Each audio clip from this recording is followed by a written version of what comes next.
পার করে দাও। এ কি বলছো সখী? হ্যাঁ, আমি তো মেয়ে ছেলেকে আমার ডিঙ্গায় তুলি না। এ কি বলছেন? হ্যাঁ, তবে দেখো, এই নদীখানা পার করে দিতে তুমি আমার থেকে যা চাইবে আমি তোমাকে তাই দিব, তবুও তুমি আমাকে এই নদীখানা পার করে দাও। তুমি এ কি বলছো সখী? হ্যাঁ, আমি যদি তোমাকে পার করি তাহলে আমি যা চাইবো তুমি আমাকে তাই দিবে? হ্যাঁ, তুমি যা চাইবে আমি তোমাকে তাই দিব। তুমি কি এটা ভেবে বললে? আমি ভেবেই বলছি। তবে ঠিক আছে, তুমি আমার ডিঙ্গায় পার হবে, আমার মুখখানা দেখবে না? হ্যাঁ, একটিবার তুমি এদিকে তাকাও, আমি তোমার মুখখানা দেখি।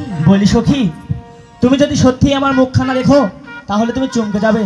তাই নাকি? হ্যাঁ, আচ্ছা, একটিবার তুমি ফিরে তাকাও দেখি। তুমি তারপর আমার মুখখানা দেখবে? হ্যাঁ, আমি তবুও দেখতে চাই। তবে ঠিক আছে, এই নাও দেখো।